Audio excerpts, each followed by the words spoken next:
All right, everybody. So let's do my game theory talking about EVO 2025 kind of afterthoughts.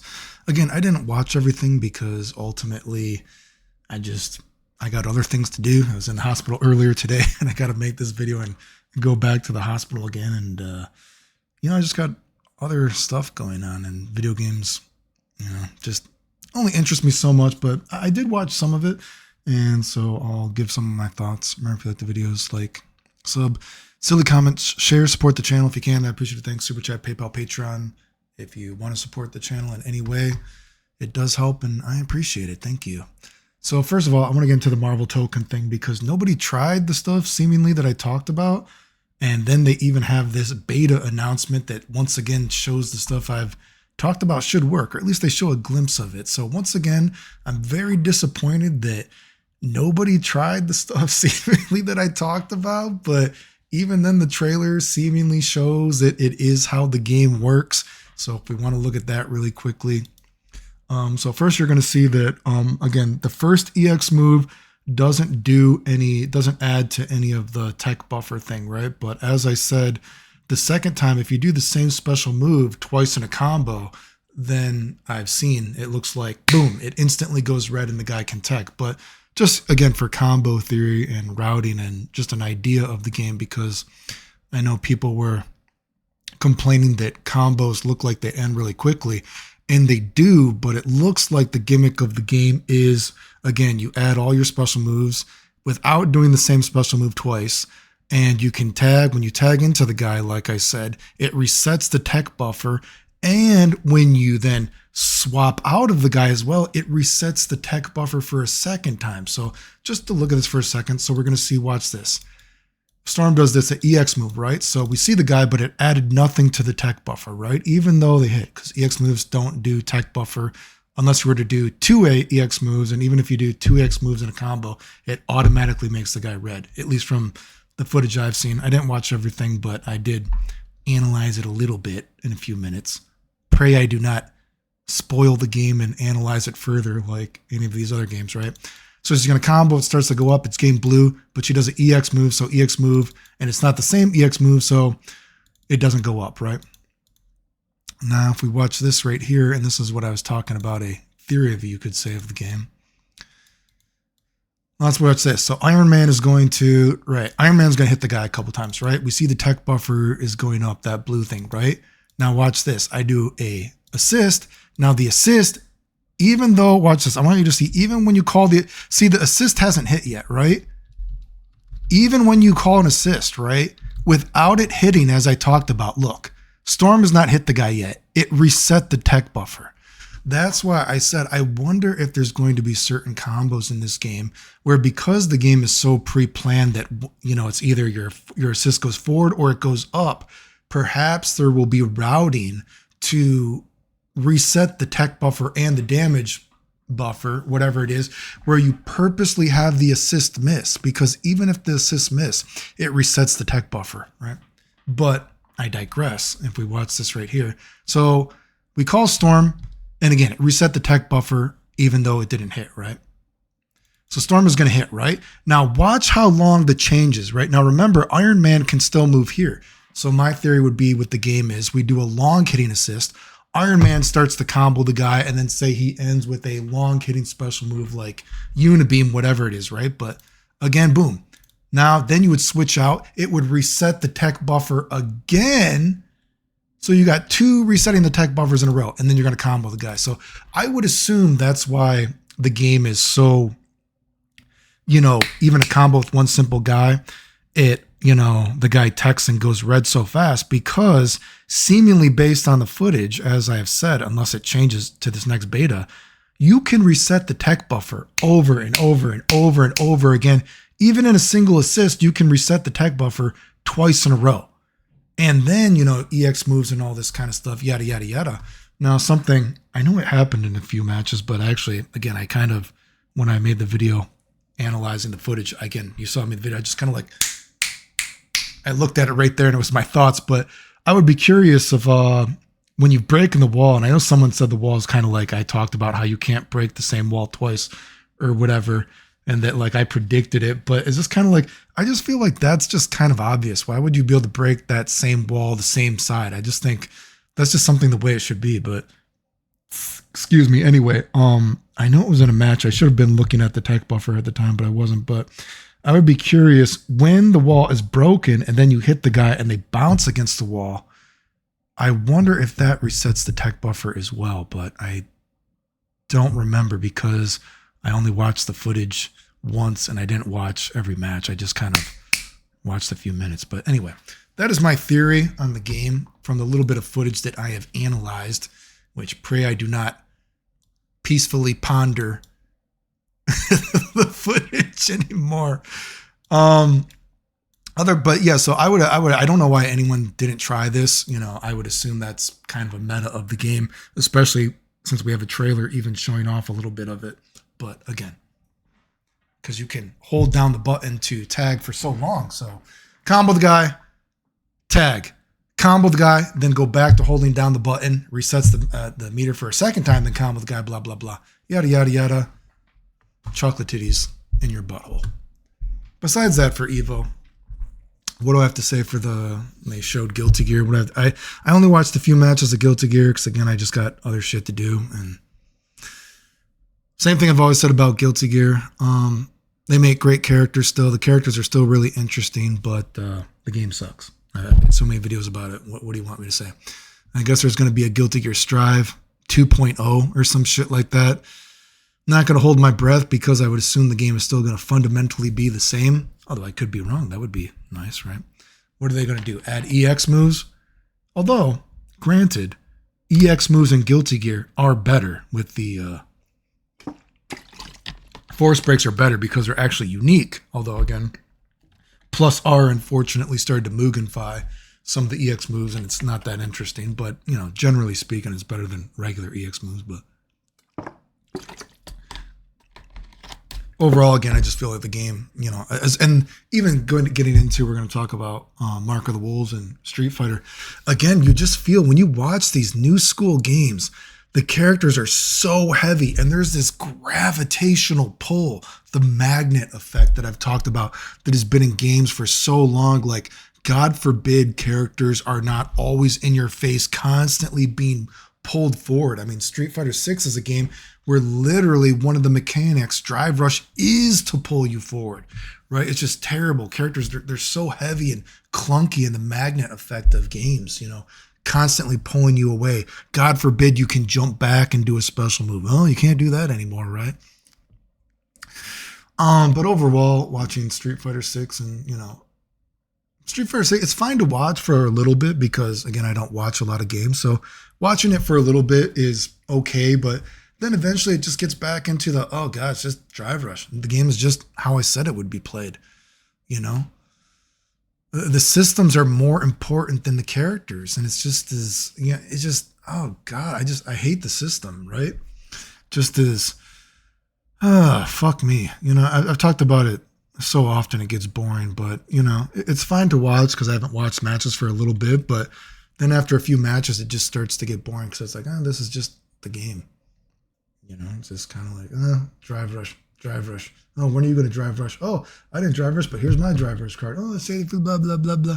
Slimer this, Slimer that. You know what I mean? It's kind of, hate the way that you poke in the game. God forbid moves miss. It's just as, terrible fucking shit. Although, I do want to talk about watching some of the Street Fighter matches versus City of the Wolves. You know, City of the Wolves, I do think, is a more interesting game to watch. And I do think it shows off as well. I've said this before. I like Just Defend more than Parry. I think that Mark of the Wolves, when Mark of the Wolves came out, Mark of the Wolves was a better, quotation marks, let's say, new Fatal Fury than Street Fighter 3 was a new Street Fighter, right? You know, I just don't like Parry. And even Street Fighter 6, God, Parry's just, it's terrible, right? Although maybe some people might say it's a necessary evil because of, you know, characters like Blanca having all the kind of mix-ups he does and JP having the kind of mix-ups they do. You know, it's almost kind of like, well, it's a necessary evil that every character would have a parry or something in a game like that. But Mark of the Wolves, generally, you watch it. It's kind of more fun to watch, I think, although it is pretty ugly. Although something specifically I want to touch upon, although I've talked about it in some videos. When I talk about the narrative of a game is important, right? That not just the player needs to be excited. Now, obviously, the audience is excited too. You have thousands of people watching EVO. Of course, people like watching, but you need that narrative of being able to build anticipation for the audience as well, to build that excitement, that narrative of storytelling. And just to relate it to that, I've talked about before that one of the good things about Street Fighter 6 is I do think the way that dizzies work in Street Fighter 6 is interesting. It is a new progressive take on dizzies. Do I think it should be in every game? No, because not every game should be the same, right? Just like I say, EX moves are terrible. Generally speaking, 99% of the times EX moves are terrible for video games, but it's not bad to have EX moves in one game, right? Because every game needs to be different. It's just that now it's oversaturated and terrible, and they're just not good for fighting games. But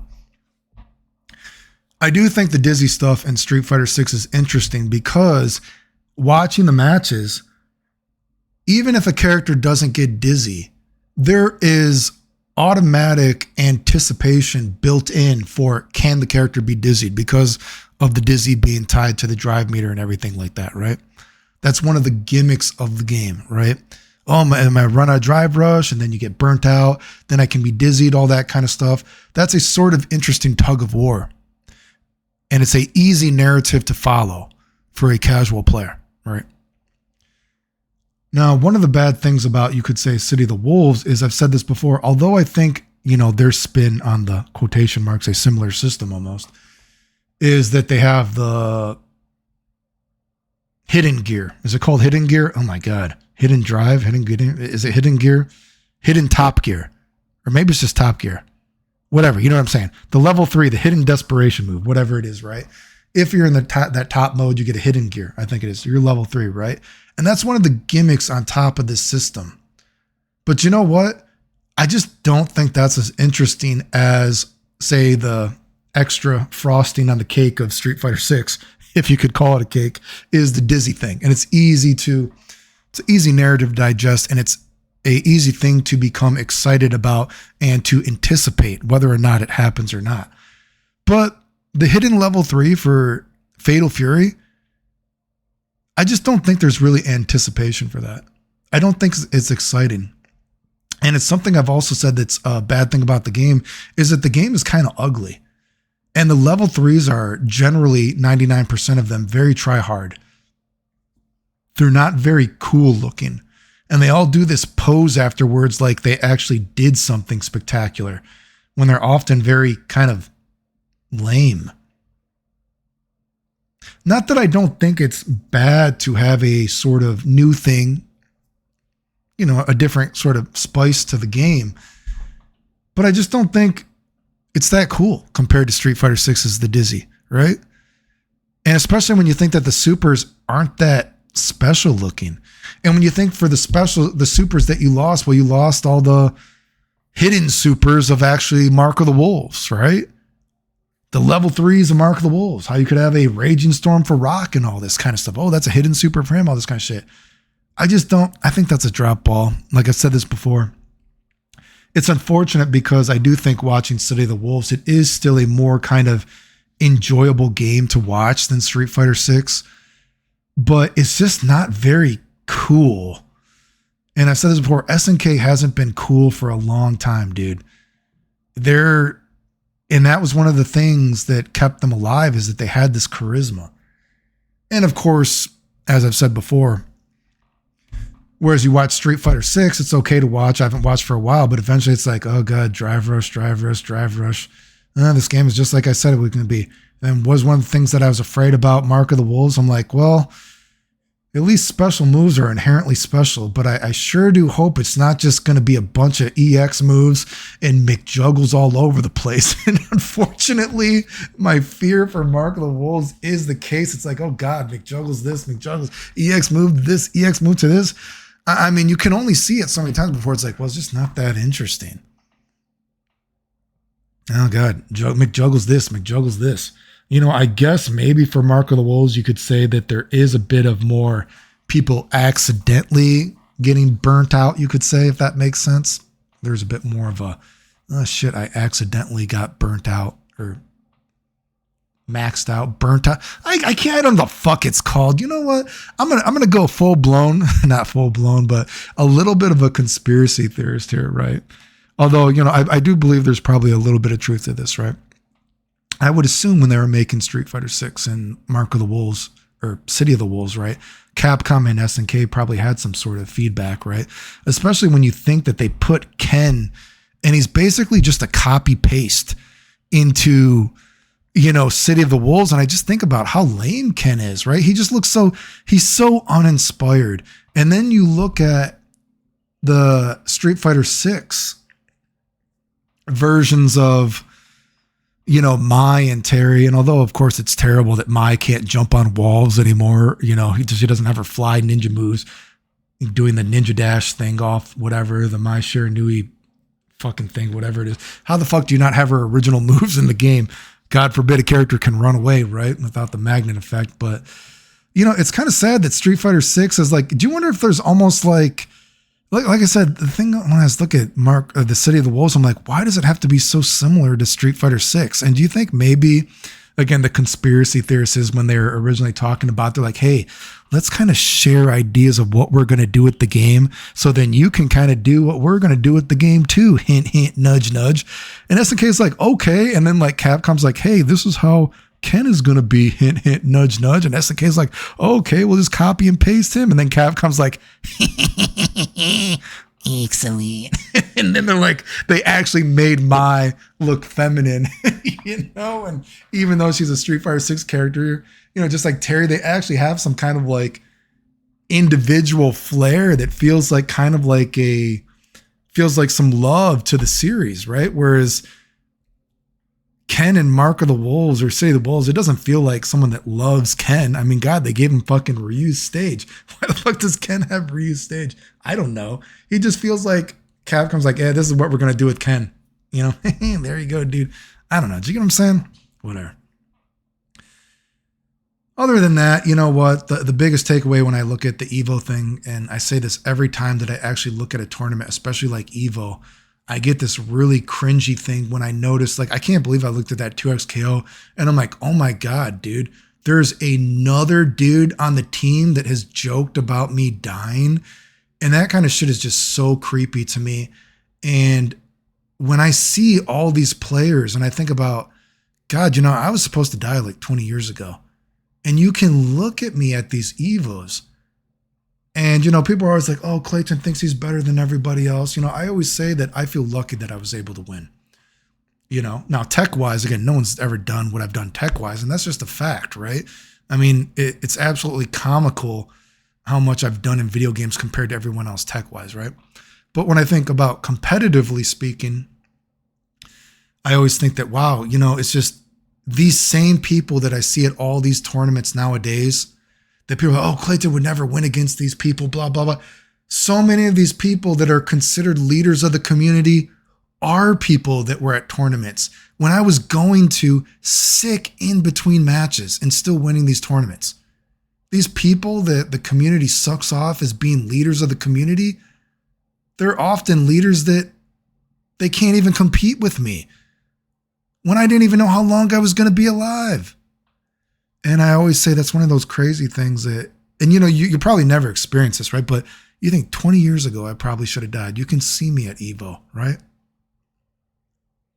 And I talked about the story. I would go to EVO and all these tournaments. I was getting sick in between matches, dude, after radiation and all this kind of stuff, dude. Fucked up. Do you think I ever got to play a match over? They delayed a match for me? They sure fucking didn't. And then I told the story before. I was at an EVO before where Ryan Hart said he was sick. So like, well, you just don't have to play your matches then. Well, wait till you feel better. You know, and I just think that's not, you know, I don't know Ryan Hart personally, but I have personally seen that, right? What EVO was that? I forget what EVO was that, but that was the EVO I was at, I remember. But, you know, it just is, I just see that kind of shit. And again, I don't know Ryan Hart personally. I don't know if Ryan Hart personally has talked shit about me, but that is, of course, the story that happened. But some of these other players, you see that, oh, Clayton would never win because these players are too good. How many of these fucking players, they couldn't compete with me when I was fucking dying, dude? And as I say, I just got out of the hospital earlier today and I got to go back to the hospital. But, I always just think that, these people, and, a lot of people say that I search my name on the internet all the time, all that kind of stuff. You know what? One of my regrets is not searching my name on the internet, because when I look at all these people that are considered leaders of the community, that have taken credit for all the stuff that I've done in games, who have been in my DMs, me giving them help with games, and then you see these same people at that time were shitting on me online, joking about me dying, right? And it's just, I wish it's one of my regrets of my life is that I did not search my name, you could say. Who knows where fighting games would be if I would have been able to call out all these people. Maybe they wouldn't be considered leaders of these games that now get to work on all these games. And I am happy to see that so many of these games are in development hell, because it shows that the community put a lot of these people on pedestals and they're not that smart, so.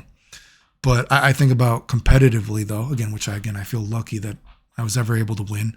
But I just think these people, they have no lives besides video games. And you see how old they look. And some of these people, I would assume they're a similar age to me, although I was one of the younger people when I was going back in the day. Again, I couldn't even drive until after Reload came out. And I had to have a full-time job to support myself, when I originally left school when I was younger. And I always just think about, even back then, I used to hear about people would say that they would play video games like 8 hours a day. And you see these people, and you can see it in their face how unhealthy it is that people play so much video games. And I just think, God, I can only imagine what I could have done in video games if I was somebody that actually played like all these other players do. Players that have no life outside of video games. It just is really, and that's one of those biggest takeaways. Whenever I come back, or quotation marks come back, watch something like a big tournament like this, and I'm like, this dude was going to tournaments when I was going to tournaments. All these are all the same people. And it's always a very sort of, it's really cringy, and it makes it hard to watch even. And once again, as usual, and I know people say, oh, I'm so evil for saying this, I only wish the worst on so many of these community leaders. And I hope that one day they suffer and I'm around to see them suffer, and just absolutely terrible and evil people are just all over the place in fighting games. And it just is so cringy and disgusting. But anyway, if you like the videos, like, sub, comment, share, support the channel. If you can, I appreciate it. Thanks. The end.